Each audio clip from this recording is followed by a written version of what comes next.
let me share something about the schizophrenia. So, which is a chronic and deliberating psychiatric disorder with a global prevalence about less than 1%.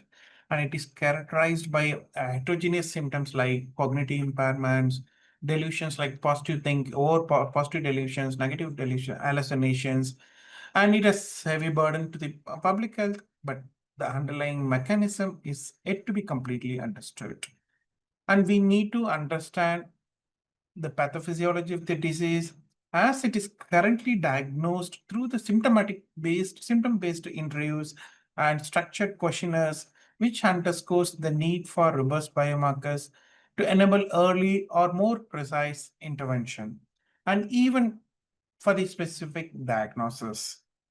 See, if you look at the pathophysiology or the etiology of the schizophrenia, from the birth itself, there are certain risk factors like which is not in our hand, like infection or trauma or in the malnutrition, which is which is at the sub threshold, but this could be the first wave of it's for the schizophrenia. And second wave starts during the childhood, like urban rearing, migration, social isolation, any kind of external stimuli like drug abuse, stress, and there will be a functional impairment. So all these first and second wave hits leads to the first episode, which could be the diagnosis point or the first psychosis effect. And this first psychosis effect is the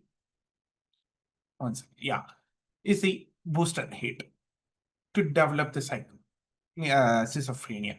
So once this booster hit starts, the patient undergo different positive and negative symptoms or disorganization of speech or thought and behavior, impaired recognition and social recognition, and mood disruption. So finally, they are diagnosed around 20 to 25 years, the schizophrenic condition. Okay. So how do we understand the pathophysiology of schizophrenia? We started looking at the complex omics data, either microbiome studies or transcriptomics or EVAs, which could help us. Or for example, microbiome studies will help us. The microbial population, especially some genera, which are specific and which are imbalanced and altered microbial functions, which could be help us for the novel diagnostic and therapeutic purposes. And EVA studies can help us for the interplay between the genetic and environmental susceptibility influences. Transcriptomic analysis can capture the functional outcome of the genetic and epigenetic regulations. And finally, I like to show that the metabolomic studies, which could tell us the high throughput platforms through which can reveal the metabolomic architecture of schizophrenia and offer a biochemical landscape completing the molecular picture of schizophrenia. So once you start doing microbiome or EUS or transcriptome, finally what is the changes in the metabolites level? That is the molecular picture we can able to understand in schizophrenia. Okay, these are all hypotheses or hypothesis-free question. So if you look at the literature, what the study has been done previously. So then we started to look at this literatures and showing that once again, and we understood that there are inflammatory markers studied. As we know that schizophrenia is the inflammation is one of the origin for developing the schizophrenia. And so there are certain transcriptic biomarkers have been studied, protein biomarkers like BDNF, NDNF been studied, and metabolic markers like kynurenine metabolites have been studied, and glutamate, other serine ratios have been studied. Right. Next, what is the context to the Indian population? And there is hardly any studies in India that explore metabolic signatures of schizophrenia. This highlights the need for population-specific data that could inform early diagnosis or any personalized treatment. And this is what I try to show you there is an unmet clinical need for the effective technologies. Of course, the metabolomic profiling using the quantified metabolites. So that such platform is provided by the biocrates, thanks to biocrates, which has the tremendous potential to identify early diagnosis or personalized therapy for schizophrenia. Okay, then when we start doing the metabolomics, we looked at the data which are already published. So we understood that definitely the metabolomic studies can able to show some unique metabolite signatures in schizophrenia, right? How do we use these metabolites? Whether we can use it as a diagnosis or prediction or prognosis point. And then what is the differences between the drug-naive once the disease sets in without any medication or any kind of intervention? Is the metabolite is altered between the normals and schizophrenia, or is that effect of the antipsychotics, especially second generation antipsychotics, which are currently used in the treatment? Then we form a multidisciplinary collaboration with the Department of Psychiatry at NIMHANS, with Dr. Shivaram Varamballi and Vijay Kumar, and of course the the metabolomics experts from Adamski, one of my mentor, and I trained metabolomics with them, and Sapna from Helmholtz, and we are also Dr. Abhishek Sen Gupta, who is a system biologist and data analytical lab from Amity University, Noida. So this multidisciplinary collaboration helped us from the clinical point of view, metabolomics point of view, and system biology point of view to give a comprehensive approach to identify what kind of metabolic signatures across the three study groups like drug-naive, respiratory with the effect of treatment, and also to compare with the healthy controls. So we have used LC-MSMS platform to identify specific metabolic alterations which are associated with the disease state and treatment response, thereby uncovering potential biomarkers which are linked to schizophrenia. So we recruited healthy controls, respiratory-treated and drug-naive individuals from the National Institute of Mental Health and Neurosciences. And this is the clinical characteristics of the study participants.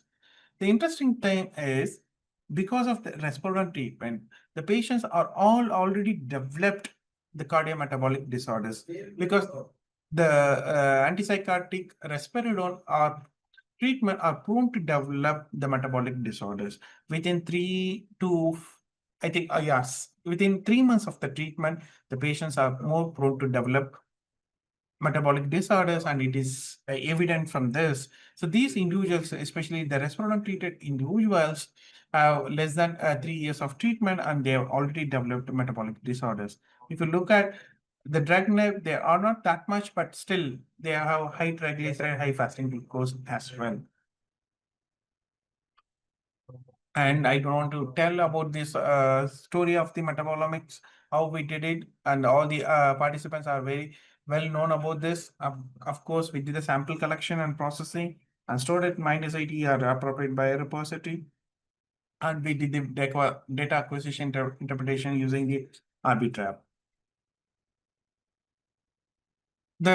We followed the stringent quality checks, handling this null values normalization. We did it all these samples within a 3 to 4 batches of mass spec data acquisition, and there was no much batch effect, but still we corrected for the batch effect, and we have used this CV less than 25%. We removed all the metabolites, and finally, after QC control, we got around 75 metabolites for the final data analysis, and we did the pairwise analysis like SC versus schizophrenia, what would be the different metabolites are present, and what is healthy control versus drug-naive? Is there any change of metabolite? And then drug-naive versus RT, like respiratory treatment, whether this medication has any effect on the treatment procedures.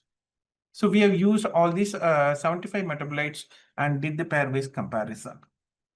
And this is a normalization plot, and we have used the final metabolites is around 75 and in 245 individuals.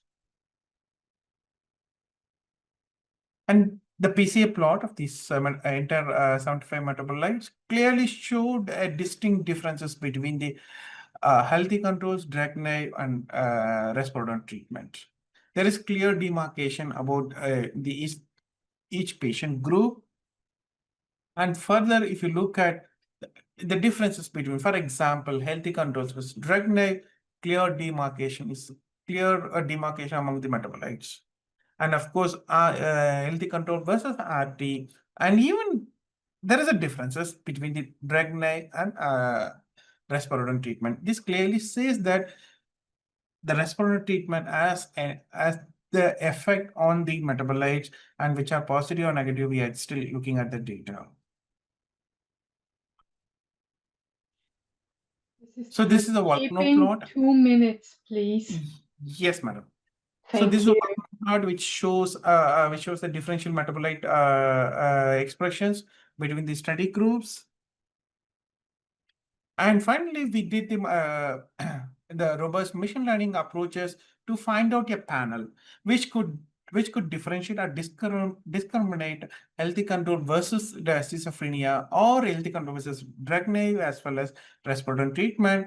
And we have used a support vector machine technique, and we divided the patients or individuals in training and test data set. And we have used 10-fold cross-validation with 5 repeats, and finally bootstrap validation more than 1,000 times repeats. So in this, we looked at we finally got nearly 8 to 9 metabolites which are altered when compared to healthy controls.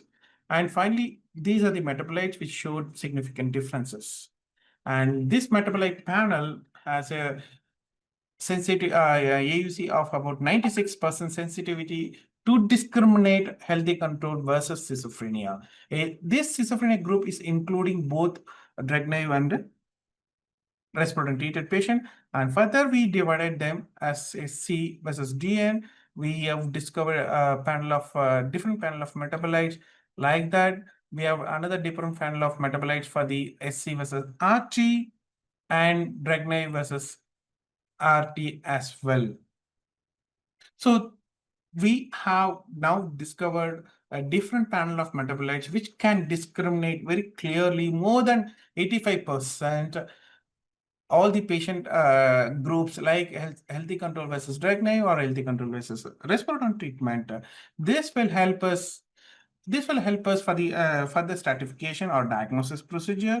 And also we have made sure that we did the predictive whether we have used these predictive performance are correct or not. So we did the permutation mod testing also, and all the categorization are less than is coming under the is coming under more than 90 or 95% AUC. So it clearly shows that what the panel is as robust discriminating effect.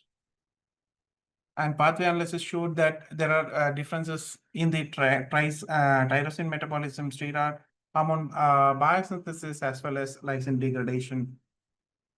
So this is the first metabolomic biomarker study on schizophrenia in the Indian population, which could able to capture Drug-Naïve and the Risperidone treatment. And we identified a distinct metabolic signatures that are associated with disease pathology and facilitate development of predictive models, integrating both clinical, lifestyle, and metabolomic indicators for the early risk stratification and therapeutic monitoring. And my takeaway is the application of metabolomics in population-based studies are the key to identify new risk factors and lead opportunities for personalized treatment. And the value of data lies in how we use and share it. And collaboration is the key, where if you need to generate a mega data set, which are needed for the integrated omics analysis. And this is the overall perspective of my lab, which we are doing a comprehensive gut microbiome signatures and EVA studies, lipidomics and metabolomic studies to understand the neurochemistry of neuropsychiatric disorders and development of diagnostic and predictive biomarker panel and therapeutics. These are the recent press releases from our lab. And this is my team. I'd like to thank all my collaborators, both national and international collaborators, and for the generous fundings from India Alliance, ICMR, Department of Health Research, DBT, and DST, and Ministry of Ayush as well. So we should sprint for biomarker together win. Thank you so much.